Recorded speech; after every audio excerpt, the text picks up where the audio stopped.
तो आइए बेटा, हाय, कैसे हैं आप सब। मैं हूं आपके साथ अमरीश सैनी। देखिए बेटा, हम आज करेंगे 12th class physics first chapter. तो 12th क्लास का जो फर्स्ट चैप्टर है, इसमें हमने पिछली वीडियो में क्या था, विद्युत क्षेत्र की तीव्रता ज्ञात करना है ना। उसके लिए 3 कंडीशन बताई थी। जो एक पॉइंट हमारा हुआ था और आज है हमारा सेकंड पॉइंट। ठीक है, आइए जरा पढ़ते हैं क्या है ये। विद्युत द्विध्रुव के कारण किसी बिंदु पर निरक्षीय स्थिति या विषुवतीय स्थिति में विद्युत क्षेत्र की तीव्रता ज्ञात कीजिए। देखिए बेटा, पिछले इस ये 2018 में 2018 में नहीं, 2019 में ये जो क्वेश्चन था ये थोड़ा चेंज होके आया था, है ना। इस नाम से नहीं आया था, ये इस नाम से आया था, इसलिए हमने इस बार इसको भी लिखवाया है ना। विषुवतीय स्थिति में आपको क्या करना है, ये डेरिवेशन सिद्ध करना है ना, तीव्रता निकालनी है। तो थोड़ा समझ लेना, ये विषुवतीय रेखा आ जाए, विषुवतीय स्थिति आ जाए या निरक्षीय स्थिति आ जाए, ये दोनों एक ही होते हैं, सेम होती है। चलिए जरा पढ़ते हैं हम कैसे निकालेंगे। इसने कहा है कि भैया कोई द्विध्रुव लेंगे। चलिए पहले हम डायग्राम समझ लेते हैं ना।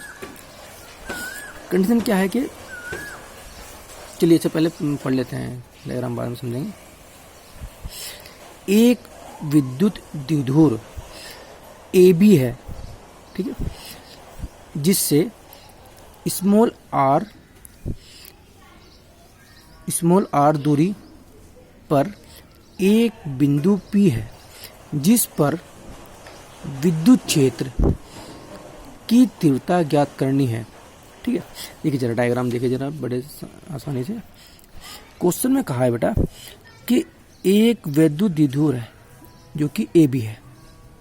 इस पर हम A पर हमने प्लस Q रखा है और B पर हमने माइनस Q रखा है। ठीक है, और इस विद्युत द्विध्रुव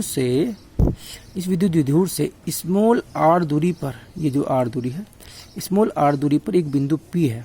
इसी को हम निरक्षीय स्थिति बोलते हैं ना, परपेंडिकुलर जो होती है ये, इसी को हम निरक्षीय स्थिति या विषुवतीय स्थिति बोलते हैं। ठीक है ना। तो ये बिंदु P हमने कोई ले लिया।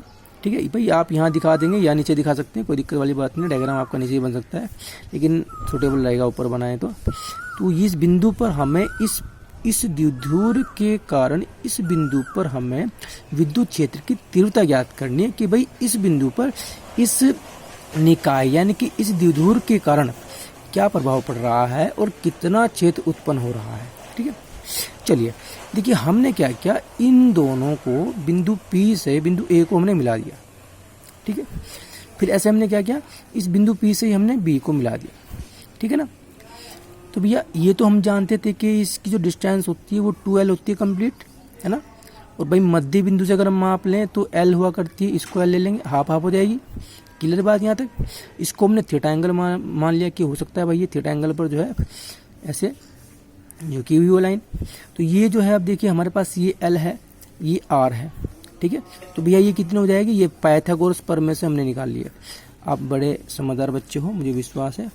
क्या है कि बेटा ये देखिए, आप ट्रायंगल जो है आपके, ये आपका जो ट्रायंगल बन रहा है और ये भी जो ट्रायंगल बना है, ये दोनों सेम है ना। तो ये जो हमारी जो स्थिति है, ये हमारा विकर्ण है। तो आप जानते हैं पाइथागोरस थ्योरम क्या होती है, लंब का स्क्वायर प्लस आधार का स्क्वायर इक्वल कर्ण का स्क्वायर। ठीक है ना। तो ये हम जो है विकर्ण निकाल सकते हैं। ये बात क्लियर होगी। तो जो वैल्यू हमारी ये आएगी, इधर आएगी, स्मॉल q से P के बीच की जो डिस्टेंस होगी, वही डिस्टेंस हमारी स्मॉल q से P के बीच की होगी। यानी कि आवेश q और आवेश माइनस q और आवेश प्लस q दोनों से जो डिस्टेंस होगी बिंदु की, वो सेम होगी। ठीक है ना। तो ये हम पाइथागोरस थ्योरम से निकाल लेंगे। जानते हो ना कैसे निकाल सकते हैं, जानते हो ना। हाँ, इसको ऐसे निकालते हैं ना, आपने पढ़ा था कभी इस तरह से कि भाई ये आधार है, मेरे पास ये A है, ये B है और ये C है। तो हम क्या करेंगे, C स्क्वायर बराबर A square plus B square. ठीक है ना। तो ये निकाल सकते हैं। इससे हम जो है रूट के अंदर भी लिख सकते हैं A square plus B square. ठीक है ना। तो ये और ये हमारे सेम आ गए। ठीक है, अब कंडीशन क्या है कि ये हमने क्या बना हुआ है। अब देखिए प्लस क्यू आवेश के कारण जो क्षेत्र होता है वो बाहर की ओर होता है। तो ये क्षेत्र की जो डायरेक्शन है ये बाहर की ओर दिखाई हुई है, ठीक है ना। विद्युत क्षेत्र की जो तीव्रता है वो बाहर की ओर है, इससे आगे की ओर, ठीक है। ऐसे ही माइनस क्यू आवेश के कारण क्या है, ये वापिस इसकी ओर है ना। ये तीव्रता इसकी आवेश की ओर है, ये समझ रहे हो ना। हाँ, जो प्लस चार्ज होता है उसमें बाहर की ओर होता है क्षेत्र, और जो माइनस चार्ज होता है उसमें अंदर की ओर चार्ज होता है। इसलिए हमने इस तरह से ये दो लाइन ऐसे, ये आगे हमने बढ़ा दी और ये पीछे ऐसे हमने हटा दी, ठीक है ना।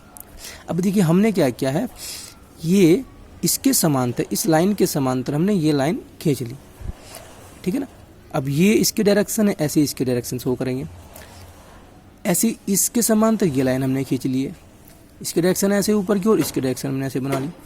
तो देखिए हमने क्या किया, इसको ऐसे बीच में से एक विकर्ण टाइप से डाल दिया, ठीक है ना। और ये जो विकर्ण होगा ये होता है हमारा परिणामी सदिश। आपने 11वीं क्लास में पढ़ा होगा, शायद आपने नहीं पढ़ा है, मैं आपको बता देता हूँ। अगर हमारे पास में ये दो वेक्टर हैं बेटा इस तरह से, है ना, तो तीसरा जो वेक्टर होता है उसकी जो डायरेक्शन होती है वो चेंज होती है।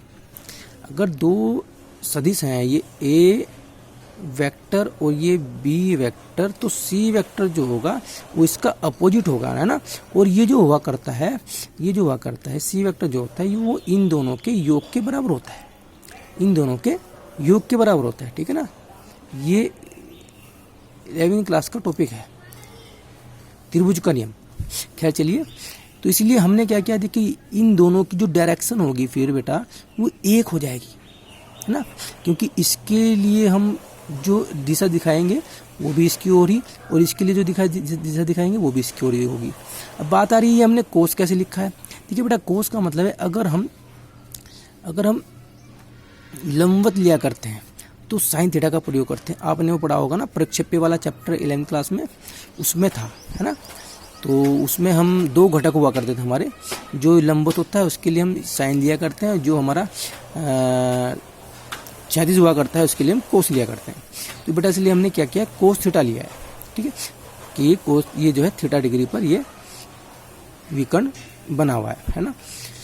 तो ये परिणामी सदिश है हमारा इन दोनों का, ठीक है ना। ये प्लस क्यू के लिए है हमारा, और ये तीव्रता, और ये माइनस क्यू के लिए तीव्रता है। थोड़ा इसको समझे ना, बहुत इंपॉर्टेंट है ये, वेरी इंपॉर्टेंट टॉपिक है। आइए चलिए, हमने डायग्राम अच्छी तरह से देख लिया, हम क्वेश्चन पर आते हैं, सोल्व करते हैं। देखिए जरा बेटा, फ़ोन मैंने हाथ में ले रखा है इसलिए ज़्यादा हिल रहा है, क्योंकि स्टैंड तो अभी नहीं है, लॉकडाउन हो रखा है, तो पता नहीं कैसे कैसे मैं एडजस्टमेंट कर रहा था इसका रख करके। चलिए जरा, मैं आज छत पे बैठा हूँ इसलिए इसमें थोड़ा हाथ में पकड़ के रखना पड़ रहा है ये फ़ोन मेरे को। देखिए जरा, प्लस क्यू आवेश के कारण विद्युत क्षेत्र की तीव्रता E प्लस क्यू है, जो A से P की ओर है। ये हमने लिख दी है बात। अगर हम इसके कारण तीव्रता निकालेंगे तो वो A से P की ओर, ये देखिए ऐसे, ठीक है ना, इस तरह से, यूँ इस तरह से। तो ऐसे नेक्स्ट लाइन में माइनस क्यू आवेश के कारण विद्युत क्षेत्र की तीव्रता E माइनस क्यू है, जो P से B की ओर है। आइए चलिए देखते हैं, जो P से B की ओर है, इसलिए हमने ये साइन दिखाया है ना। क्लियर बात। अच्छा, अब हम करते हैं आगे।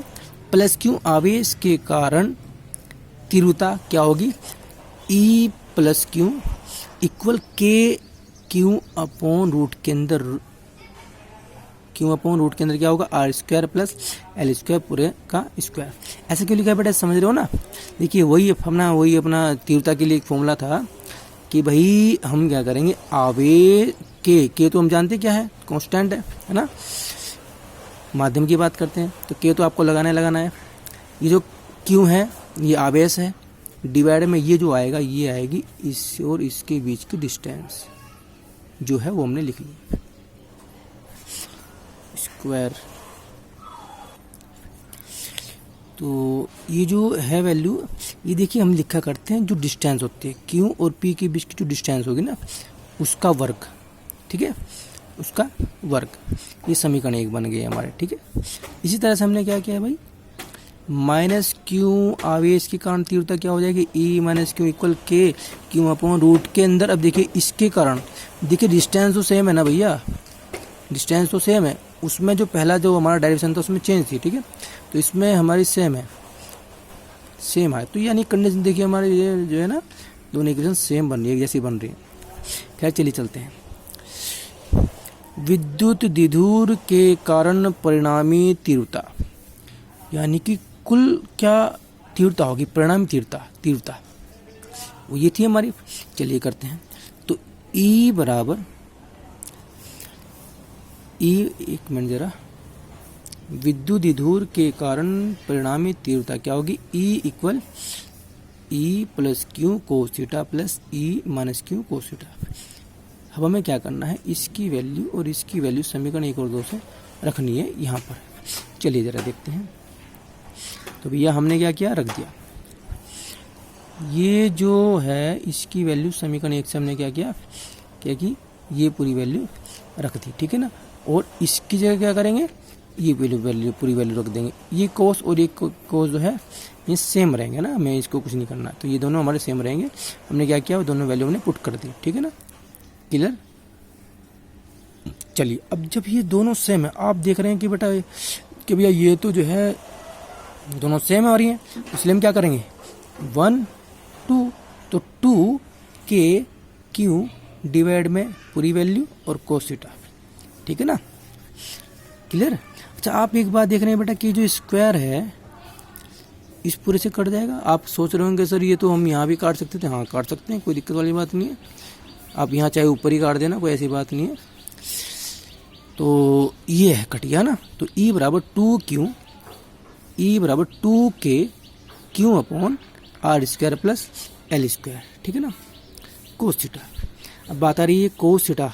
अब समझना जरा, देखिए बेटा ये हमारा जो डायग्राम था, ये थीटा ये है ना हमारा यहाँ, है ना। तो मैं इसमें कोस थीटा की वैल्यू अगर निकालूं, देखिए मैंने इस डायग्राम को मैंने क्या किया, इतने से हिस्से को यहाँ बना लिया अलग से। ये L है, ये R है, ये वैल्यू है रूट के अंदर विकर्ण की, है ना, कर्ण की। तो मैं अगर यहाँ से कोस थीटा निकालूं, कोस थीटा क्या होता है, आधार अपॉन कर्ण, ठीक है।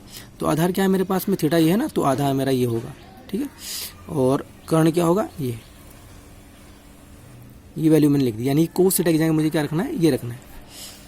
आइए तो हमने क्या किया, इसके बाद में कोस थीटा की जगह क्या कर दिया, ये पूरा मान हमने रख दिया। अच्छा क्या आप ये जानते हैं कि रूट की जो वैल्यू होती है वो 1/2 होती है, जानते हैं ना। हाँ तो देखिए जरा, ये तो मैंने क्या किया है, आप समझना, इसकी जगह बस मैंने क्या किया, ये रख दिया, ठीक है। और देख इसकी जगह हम क्या करेंगे, अब आ गई थी यार, इसकी जगह हम ये वैल्यू रखेंगे तो भैया ये 2 के क्यू पूरा ये सेम आ जाएगा। अब क्या करेंगे, के 2QL, इसको मैंने एक साथ लिख लिया, ठीक है ना। इसकी पावर कितनी है, अब देखते हैं, देख रहे हैं तो अगर इसकी पावर देखें तो कितनी है, 1, पूरी पावर 1 है। इसकी पावर कितनी है, 1/2, ठीक है। तो 1/2 और 1 को जब हम ऐड करेंगे, क्योंकि देखिएगा ये जरा ये दोनों वैल्यू सेम है, ठीक है। और ये हमारा क्या होता है भाई, P आघूर्ण, द्विध्रुव आघूर्ण 2QL, तो इसकी जगह क्या रखेंगे हम, P रखेंगे। इसकी जगह क्या रखा हमने, P, ये रख दिया, ठीक है ना। ये पावर और ये पावर हम ऐड करेंगे, ठीक है, ये आ गया 3/2, ठीक है ना। अब देखिए मैंने आपको बताया था कि जो वैल्यू हुआ करती है बहुत छोटी हुआ करती है, तो इसको क्या करेंगे हम, L स्क्वायर की वैल्यू बहुत छोटी होगी R स्क्वायर से, तो इसको हम छोड़ देंगे, ठीक है ना, इसको हम छोड़ देंगे, L स्क्वायर को हम क्या करेंगे, छोड़ देंगे। तो भाई हमारे पास क्या बचेगा, E बराबर के P अपॉन आर स्क्वायर की पावर 3/2। तो इस 2 से ये 2 कैंसिल हो जाएगा, तो P की पावर क्यूब, है ना, P की पावर क्यूब। तो ये हमारे पास बेटा वैल्यू आई जिसको हमें सिद्ध करना था, यही हमें लेकर के आना था। यह है बिंदु P पर विद्युत क्षेत्र की परिणामी तीव्रता है। तो बेटा ये जो हमारा क्वेश्चन था ये मोस्ट इम्पोर्टेंट क्वेश्चन है, तो थोड़ा इसको आप जो है ना कर लेना अच्छी तरह से।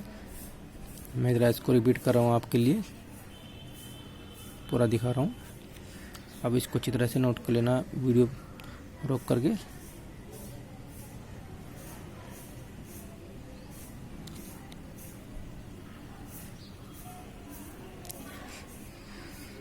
ठीक है बेटा, ओके बाय, कल हम नए टॉपिक के साथ आएंगे।